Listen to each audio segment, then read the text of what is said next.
This is the Work Smart Hypnosis podcast session number 289. If I Had to Start All Over, Part 2. Welcome to the Work Smart Hypnosis podcast with Jason Linett, your professional resource for hypnosis training and outstanding business success. Here's your host, Jason Linett.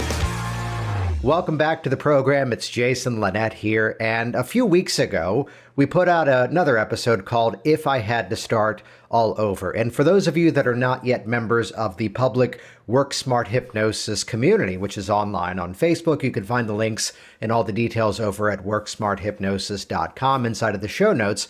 For this episode, there was a lot of great feedback, several questions about some of the topics that I brought up, and I've been kind of collecting all of those questions. And just as a side note, those listening to this podcast as it comes out, this was actually live streamed into that community, which is a great reason to be a part of that. But at the same time, sharing with all of you some of the points and nuances that the sort of overview of all of this would be the fact that where we often end up inside of our businesses is not necessarily where we began. So the journey of getting good at business, which I think is best illustrated by the fact that the other day, this may seem like a random story, but you're going to see where I'm going to go with this. The other day, I had a camera case that I had bought years ago.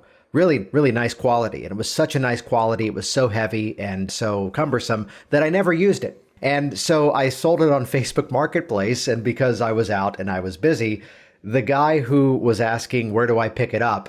I sent him the link to the location page over on Virginia Hypnosis. So you can check it out yourself, virginiahypnosis.com/location, which clearly this guy was buying a very high quality camera case from me. Yet all he now wanted to talk about was the style of how the videos were produced on that website. How did you learn how to do this? And he actually then hired the same video guy that I'd used to produce those videos. But it made me go back and think about it, knowing that I was going to be recording this specific episode, that the style of video that's currently on virginiahypnosis.com is not the way that I began my business in the early days. In fact, the original Virginia Hypnosis website didn't have any videos because I didn't yet know the importance of doing that. And that was also a time where online video was not as robust as it could be. When nowadays, to produce a video like that, it's pretty effortless. One is a nice camera, one is my iPhone. And I know how to edit that, but just because you can doesn't mean you should. That gets passed off to somebody else. So there's nuances of running the business that when we find ourselves in a position to pivot, I've had several private consulting students over the years that were looking at the fact that here they were in one city and now they were moving somewhere else. And given the efforts that we were able to build together, they had a full, robust business by the time they arrived. These things are possible. So that previous episode, If I Had to Start All Over, was kind of focusing on the media presence, focusing on this value first mindset of how we run our business, which is one of the few times that I'll tell you, if you haven't yet listened to that episode, I would pause this one right here, go back and listen to that one, because that's going to put everything I'm about to share in a much greater context. Okay, good. Welcome back. We can now officially jump in, which I'd give you a side note to all of this before I launch into the content here. It's not that I'm necessarily starting all over. I'm in the midst right now of building out a massive project, which has been several years in the works. And it's a project which you all can get a little bit of a preview of. I'll put this on the screen and I'll mention it here in this recording. Go to jasonpreview.com. That's where you can get on the pre-launch list to find out exactly what's coming your way soon concerning the fact there's a brand new podcast coming out, a whole new online community, and a whole new universe of programs for me coming out in the next month or two. So check that out at jasonpreview.com. And I mention that because this is not necessarily a starting all over, yet it's the opportunity, Hypnotic Business Systems, the opportunity to systematize all that I do so that now there's time to launch something brand new, which I'm so excited for you all to see. So in the midst of this week's episode, we're going to be talking about strategies for social media. Is there room for another voice in a possibly already crowded environment? Let's talk about the difference between niching, and yes, on this program, we like to call it niching and not niching. Niching, that's a weird one, because niche rhymes with rich. That just sounds a whole lot better. And along the way, too, how do we test market viability?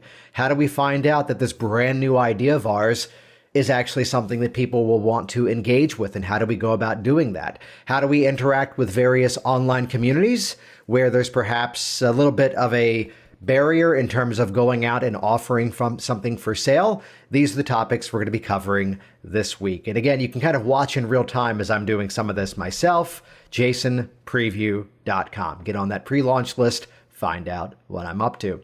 And with that, let's jump directly into this week's content. Here we go, session number 289, If I Had to Start All Over, Part 2.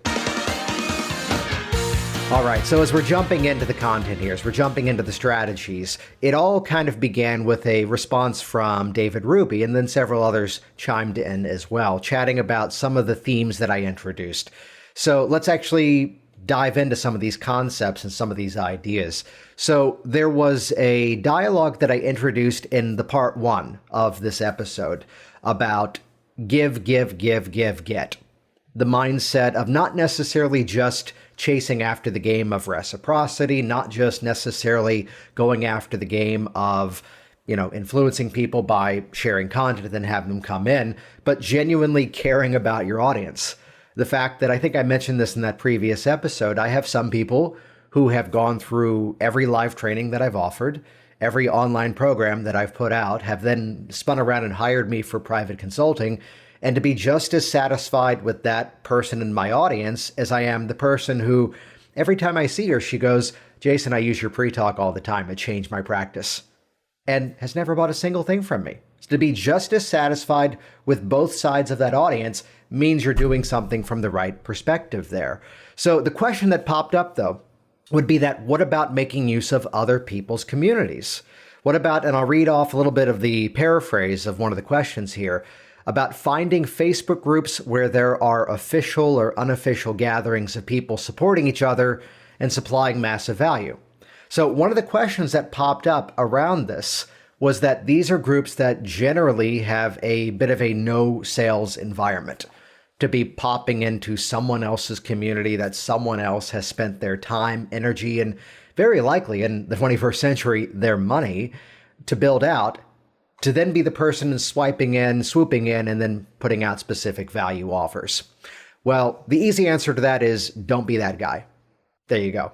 But it's where also you should be aware of, the places where that is okay, as well as the places where that's not okay. So, for example, in some Facebook groups, they do the things such as you can promote off of one thread once a week. On this one specific day of the week, they allow you to post an offer, something of that nature. And some of them are cracking down in a good way. I'll call out Helen Midas here in a great way, that she runs a great online community. And she did make it a point at one point to say that for the people who want to promote in here, we're going to start to police that unless you're actually providing value in the group as well. Don't just be the person who swoops into a group and suddenly starts blasting them with offers, because we don't like that. Well, there's a few ways, not necessarily around that. That's not the right phrasing here. The better phrasing is, here's the better way to provide value, which from day one of all things within your business, work from the mindset of be the expert, not the vendor. And I think the best way to highlight this, and part of the reason why the project that's in the works is really the first time in quite some time that I'm really featuring Jason Linett, myself, as the brand. That really, that is going to be at the forefront as opposed to the name of something else, which again, details of that you can find a preview, of course, at the fancy little website, jasonpreview.com. So the mindset that I discovered was that the number 2 keyword that people were using to find Virginia hypnosis, the first keyword that people were using to find Virginia hypnosis was, wait for it, buckle up for the surprise, Virginia hypnosis. Yeah, that worked out. The second keyword that they were searching, though, surprised me, Jason Linett, which let's start to reverse engineer what was going on there. There's this modern culture of social proof, wanting to find references. I'm helping some family members to move, and there was a moment where I needed to hire movers. So what did I do? I called the movers that we've used up in Northern Virginia several times over. And of course they go, we don't service that area. And they gave some tips about, here's what to find. So I'm now on Angie's list shopping for a mover. And here's this one that has 3 reviews. Here's this one that has 6 reviews. And then here's this other one with 175 5-star reviews. And they were basically the same rates as everyone else. And it just became, okay, yeah, we're done. Let's just hire those. And they're moving them in the next week or so. So we're a culture, which of course, then I looked on Yelp, I looked around and they had good information. What I'm getting at here is the fact that people will make the assumption that you have something to offer. People will look up that profile. People will do a search for your name. So to simply be the person in a group providing value, sharing an interesting perspective, sharing a story, if it's appropriate in that group, some groups block this, a video. So be that person who is sharing your expertise truly from the position of wanting to help out. Because what's going to happen organically? It's the same as if you were to stand up at a networking event, as I've talked about over the years and talking about stopping smoking with hypnosis, people will come up to you afterwards and go, hey, can you help me with my fear of flying? Hey, what about weight loss? They're going to make that association. So in our modern culture, people will begin to check up on what you do. So recognize that only a small portion of this dialogue is the fact that people will look up what you do and who you are. And they're going to find that stuff organically on their own. So, which is where it's always a good practice to go to Google Alerts and set up a Google News alert for your own name. This way you can kind of see what's out there. I'd be very open that in high school, I had a hobby of doing magic and actually worked professionally at one point through college, paying my way down college by doing magic shows at Busch Gardens, Williamsburg, or even restaurants. And it's not that I'm ashamed of that, but I did make it a point to reach out to some older websites and just go, hey, can you take down that listing? And the reason why was I wanted to control what was on the first page of Google. Then over time, as everything built out with Virginia Hypnosis and Work Smart Hypnosis, putting out a book, doing a TED Talk, really controlling that first and second page search result. Why? Because again, people will just simply look you up because they want to learn more. So this mindset of be the expert, not the vendor, we can now universalize that concept. This is my answer if someone's ever looking for, what do you do if you are going to do a health fair? Which I would say, don't just be the person with a table. I only would agree to do that sort of event if there was also a speaking opportunity. Here comes the metaphor. This way you can Pied Piper the people from the platform to the table. Otherwise, you're just another person selling something, which is what everyone else there is to do. Be the expert, not the vendor. Though, if you're looking at interacting with another community, which again may be slightly averse to the fact that you might be someone in there as a vendor, clearly selling a product or a service, let me now reveal my favorite strategy for this one, which inside of hypnoticbusinesssystems.com, that's my entire hypnosis business training library, there's one segment where I talk about podcasting. And there's a concept that I published, which I'll share here, called the podcasting triangle. And this is a content release strategy, which even though this is about podcasting, what I would actually tell you is this works everywhere else. Here's the concept. There's 3 legs of the tripod. And understand, this is something only by reverse engineering, like the first 150 episodes of the Work Smart Hypnosis podcast, did I figure out this is why it was working. This is why it was getting the attention that it was getting. There's 3 parts of content in addition to make sure you're serving your audience. Leg of the tripod number 1, teach some of your best content. Teach some of your best information. Hit them with your best content right away. This is what's going to build that social proof, that reciprocity, this trust, this know, like, and trust factor that's so necessary in any business. So don't hold back. Give away some of your best content in your content that you share and publish, whether it's a podcast, whether it's a blog, whether it's a video, whatever it is. In the project, which we're building out, again, you can get a preview of everything at jasonpreview.com. Inside of that, we made a decision over the weekend that one of the initial opt-in offers is the one piece of content that I feel is probably the best thing inside of the product that I'm building out. But it kind of made sense. This is actually a month where I'm only seeing 1 or 2 clients that were already booked in, and I'm just here shooting videos, producing this new material. I'm going to be doing the opt-in offer of one of the best pieces of information. So that's the mindset of, again, hit them with your best stuff right away. That's what gets people to stick. That's what makes people trust and believe in what you have to say, because now what's the goal? You're getting them that instant win. Part number 2 of the tripod is exactly the strategy that I would recommend for a Facebook group, which would be the fact that you can also interview or have conversations with people who are leaders in the world in which you want to be a part of. Now, the benefit of this is those are conversations that generally might be hard to get. But I'll tell you, over the years, the blurbs on the back of my book, the people who I've sort of bent their ear over the years for advice, because I was the person who wanted to have a genuine conversation with them and then share them with my community, is where we've had some rather big names over the years on the podcast and having to have some really cool conversations over the years. So imagine this scenario. Here's the person who's got a Facebook group with like 15,000 people, and you're realizing that's an audience you'd like to be in front of. Can you see it might be a different conversation if you look and see who the admins are and make the offer from a genuine place? Hey, you've built something amazing. And it seems that we have a bit of a shared audience, and I'd love for my audience to also see what you're doing. Could I feature you in a video interview, a podcast, a blog post, just to get, some of the thinking behind what you're doing that's clearly working so well? And this is a genuine conversation. Do you think whatever you now produce, that person will also want to share with that community? So be the expert, not the vendor.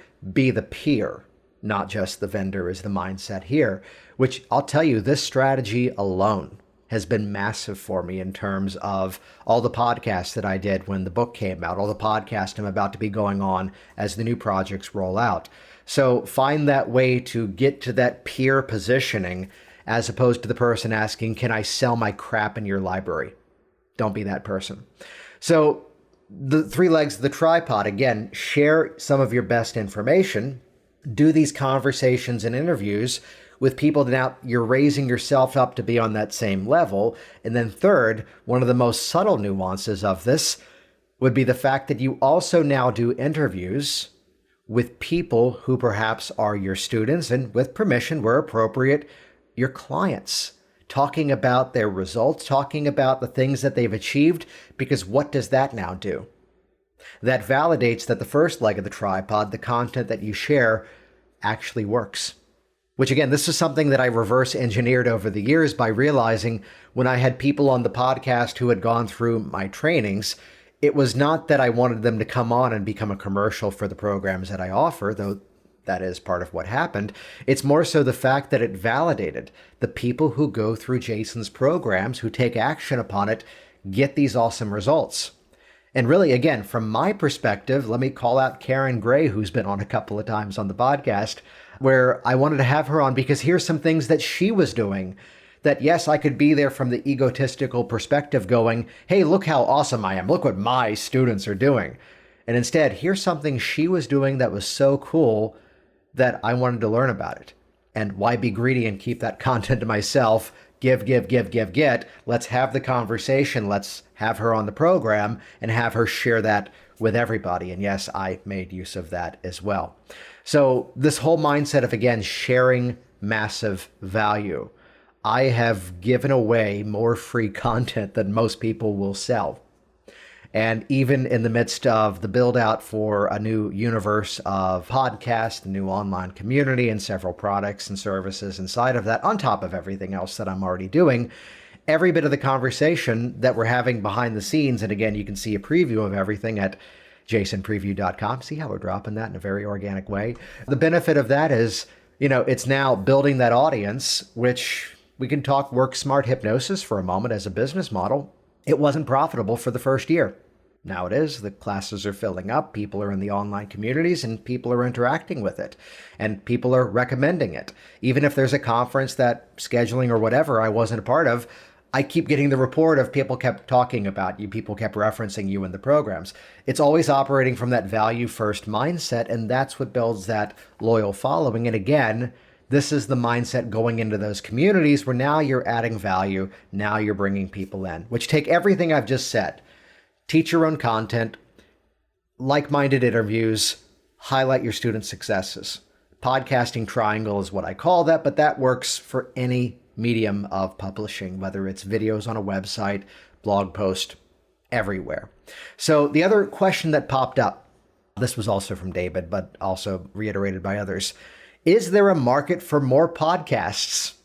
And I've purposefully waited till about 20 or so minutes into this week's recording, as I've now talked about the fact that I am launching another podcast. So let that be enough of a cue that yes, there is a market for more podcasts. So I firmly believe the niche-specific podcast is probably one of the most trending things you can possibly do. Now, the catch is, don't do it unless you are ready to commit to it. You're listening right now to a program that's gone out for well over 6 years. By the end of the year, we'll have released more than 300 episodes, millions of downloads all around the world. And when I'm on top of the schedule, there's a disclaimer, when I'm on top of the schedule and we're batch produced several weeks out, it's one of the easiest things that I do. I might often just record once or twice a month, if even that, and we're set. Take note, I'm currently recording Monday before a Thursday release, so we're not always up to date in terms of being ready ahead of the curve of everything. Sometimes it is coming out the exact same day that it's being released, and sometimes there's technical things. That being said, over the years, I've got an amazing team of editors and design team that make everything work. So yes, there absolutely is a market, though I'd ask you, first of all, is it something you can actually commit to? There's a fancy term, I'm forgetting what they call it. I think it might be pod fade or something of that nature, of the number of people who launch programs and then it fades away. And yes, we did stop the Learn Hypnosis podcast that Richard Nongard and I did, but that's because the event that we were promoting could not happen. Yay, COVID-19. So recognizing again, when we have a specific follow through, there's got to be that work ethic. I was raised to believe that nothing's worth doing unless you give it everything for at least 2 years. Here we are, 6 years of Work Smart Hypnosis podcast with no intention of slowing it down anytime soon. And again, launching a new one, middle of October. Get on the pre-launch list, jasonpreview.com. So back to that, again, podcasting triangle. Let's just call it Work Smart Media Triangle. Hey, look at that. We just coined a new term. So yes, there's absolutely a target for that. And this is where, how do you find out, was one of the other questions. How do you find out if basically there's market viability for what you want to offer?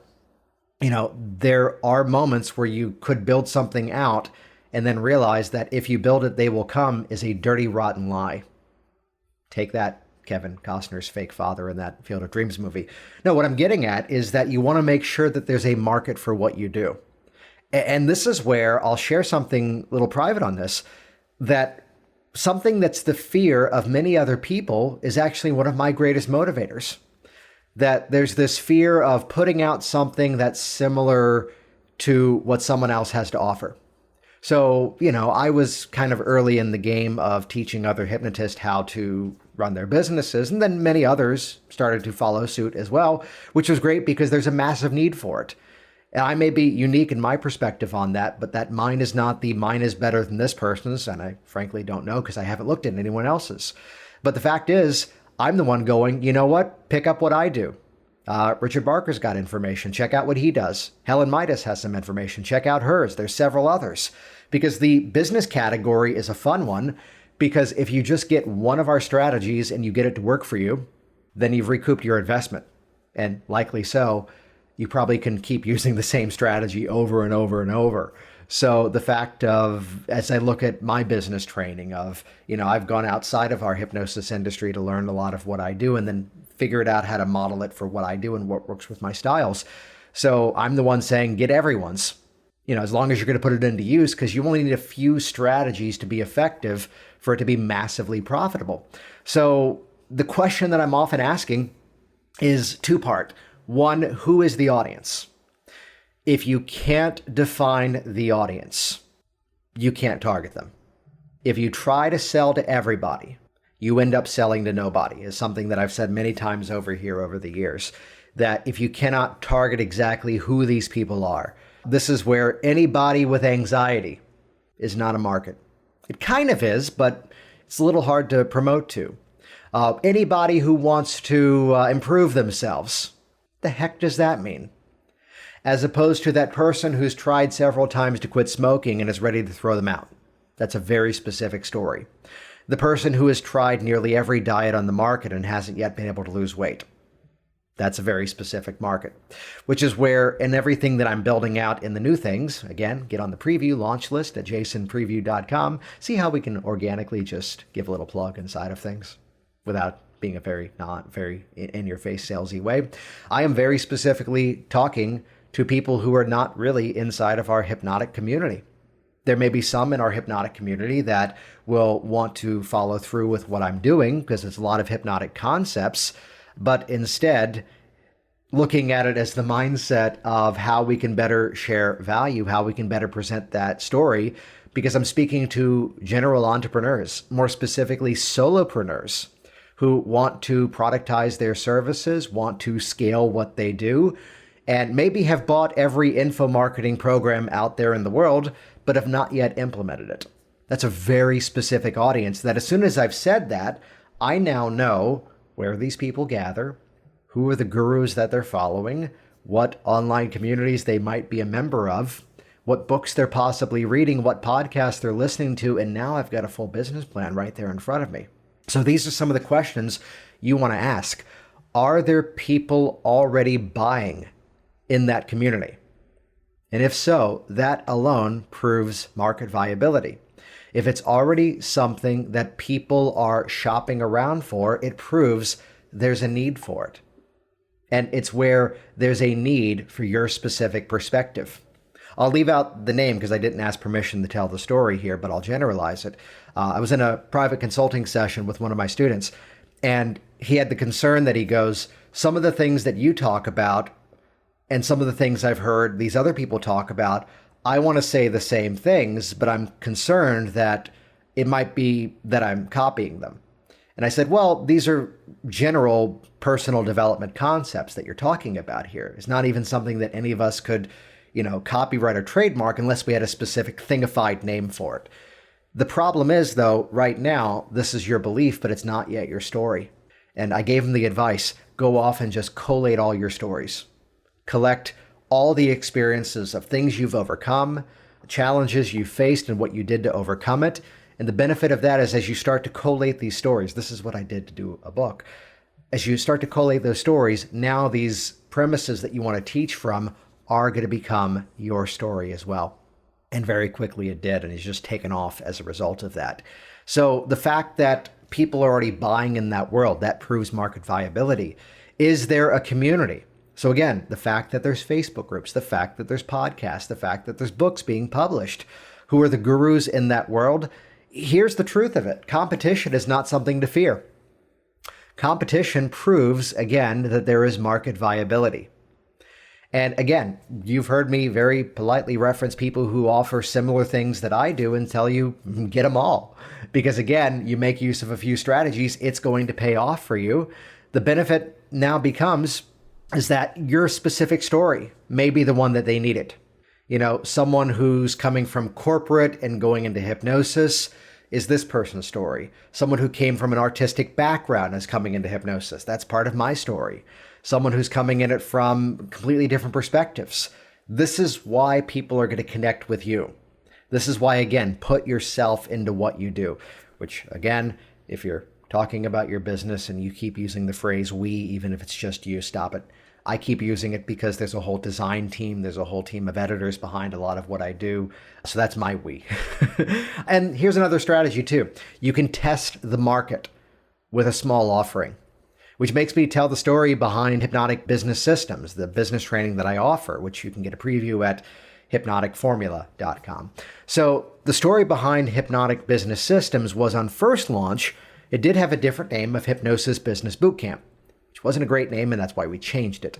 But even before that, I did a 3-hour talk in our local area, 15 ways to use the internet to grow your business. And I released it as a 2 DVD set. And this was the ultimate of market experiments. 3 DVDs.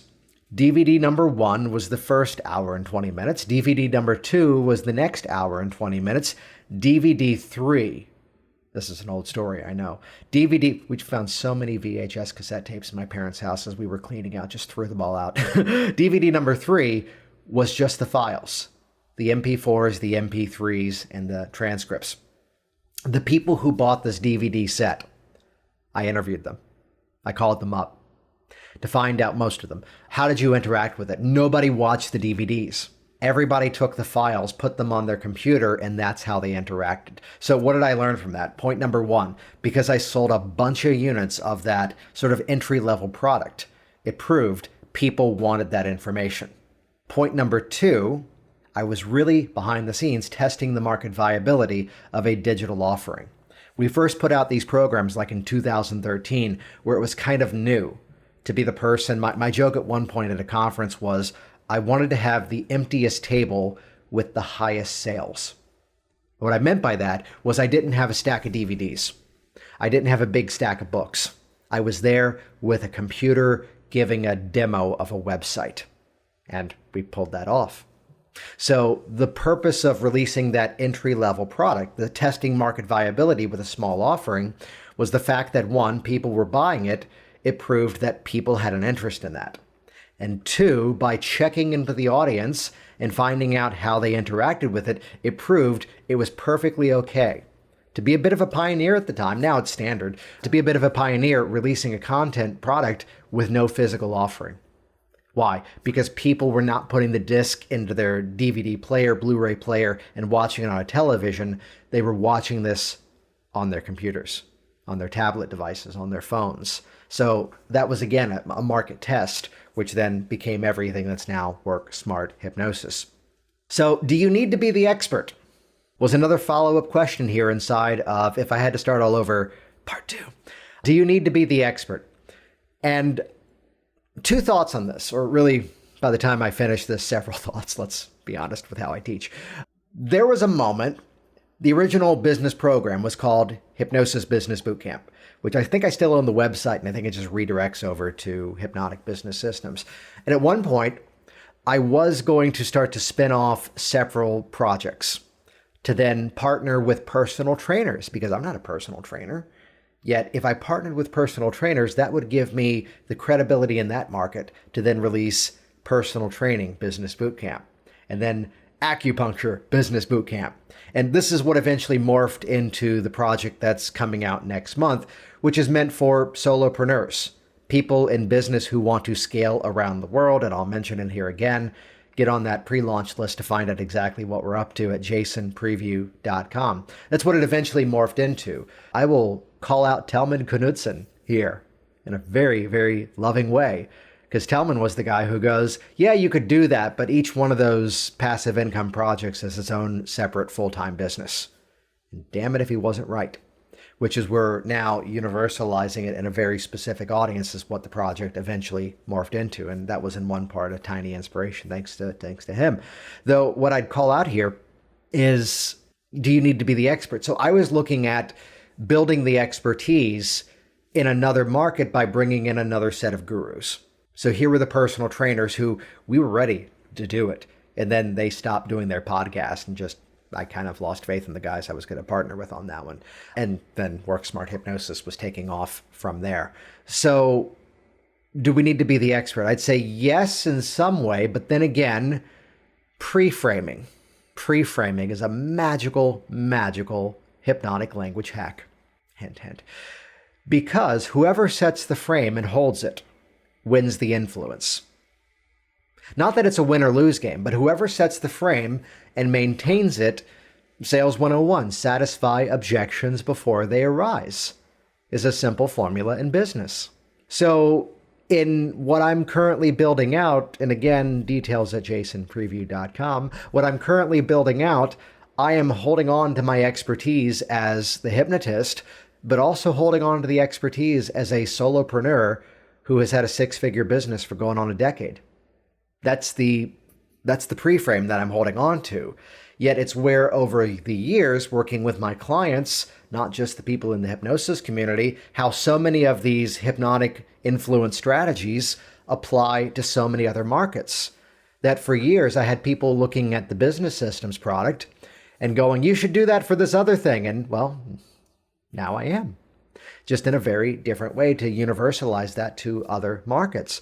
So, yes, if you want to, again, go back to the podcasting, the Work Smart Media Triangle, as we now want to call it, and the fact of being that person who's now partnering and using that shared fame, which makes me talk about the actor-comedian Kevin Pollak, who you all will remember from Wayne's World 2 as the partial ocular albino, or the ex-husband's father on Marvelous Mrs. Maisel, or A Few Good Men, and one of the blurbs in the back of Work Smart Business, that he talked about how, as a comedian, when he was getting started, the fact that he was doing impressions gave him shared fame, I think was his terminology for that. That all of a sudden, if he goes out there and he's doing Christopher Walken, if he's doing Jack Nicholson, suddenly the people who like those other people will now transfer that rapport directly to him as the performer on stage or whatever medium he was presenting.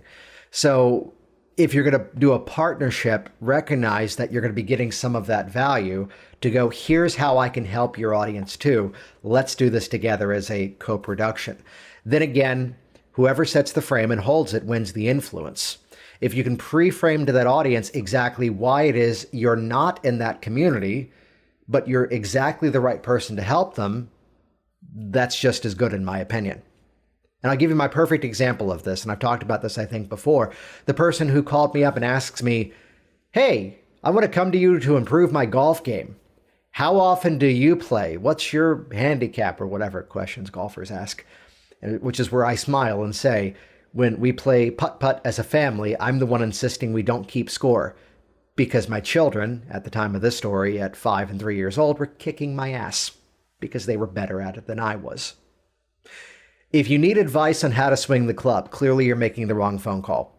Though let me ask you a question. You're standing over the ball. How are you feeling? Terrified. What are you telling yourself? It's going to go in the water. I might be able to help you with that better than the golf coach. So you need to figure out, which do you need? Do you need advice on your technique, or do you need advice in terms of cleaning up what's going on in your mind? Because if it's the second option, I can probably help you with that better. So what do you want to do? So again, I was clearly not the expert in that world, but the expert was not what they needed. The same as, again, the specific marketing strategies, that's the languaging that I'm going to be helping people with. So if I had to start all over, part 2, you're hearing so much of this now from the position of being the expert, being that person of providing value, looking at testing market viability. The final question, I think this was from Dan out in California, about on Facebook, business or personal. I'd be quite open, and I'll tell you that's one that I'm figuring out myself.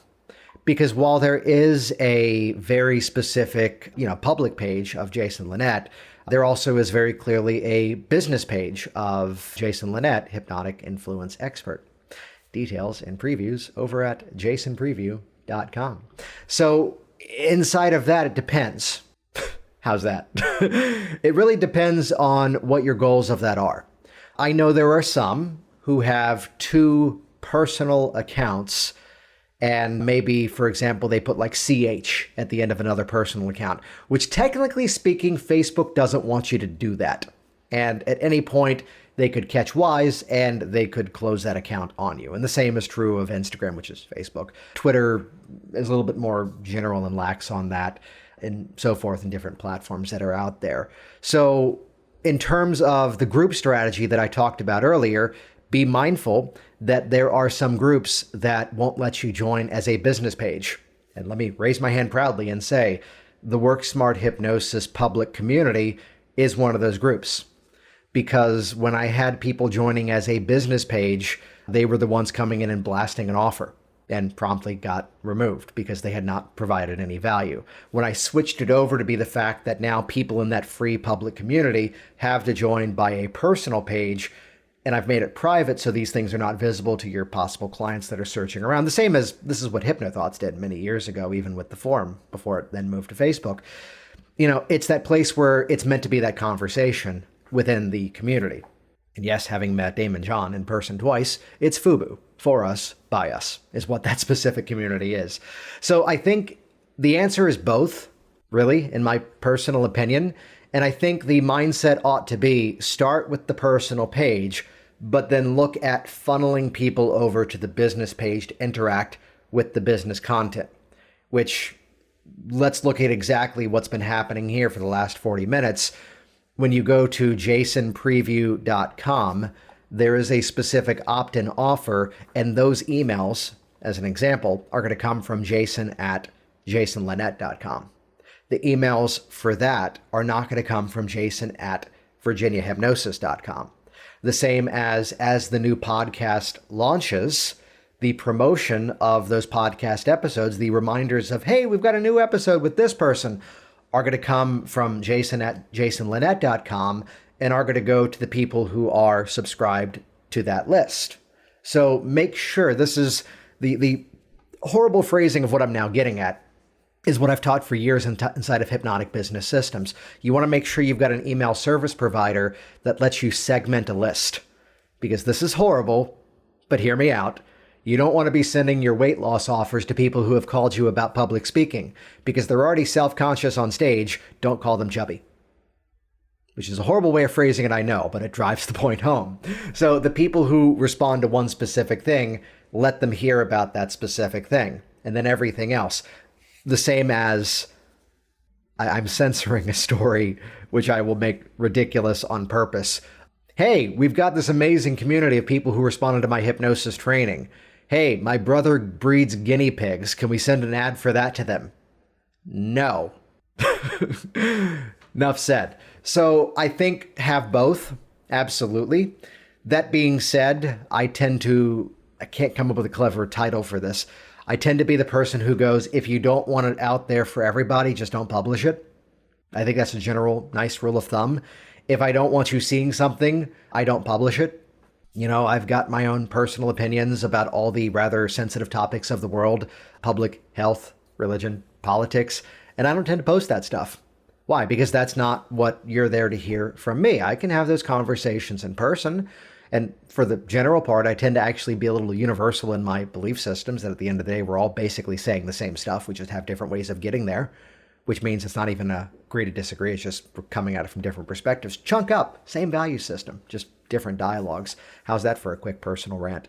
But that ability to start with the personal and then bring them over to the business, I think that is the better strategy. Plus, there's the side benefit. You can run ads from a business page. You cannot run ads from a personal page. And if I had to start all over, I would have been much more willing to spend money earlier on. I used to get up and boast that I earned this great six-figure income the first year without spending any money for ads. And I was technically wrong about that, because time is money.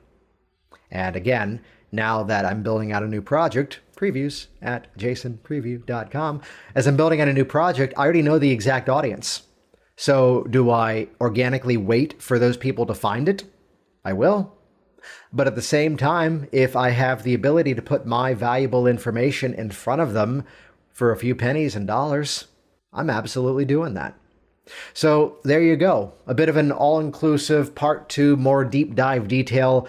If I had to start all over part 2, I'm sure there might be some follow-up questions even to this. So post them inside of the Facebook community, the Work Smart Hypnosis public community, because there might be a part 3. Jason Linett here once again, and as always, thank you so much for interacting with this program, for joining the public Facebook Work Smart Hypnosis community, as well as leaving your reviews and subscribing online. For more of this in terms of your hypnosis business, be sure to check out hypnoticbusinesssystems.com. All the details for that, it's the full access to my hypnosis business training library, or check out the free preview, the hypnotic pricing formula, at hypnoformula.com. And all of this can be watched in kind of real time, by the way, by checking out jasonpreview.com. That's the sort of working behind the scenes tour of exactly what I'm up to right now for a new podcast, new universe of programs, and a new online community launching in October. Check that out, jasonpreview.com. I'll see you soon. Thanks for listening to the Work Smart Hypnosis podcast at WorkSmartHypnosis.com.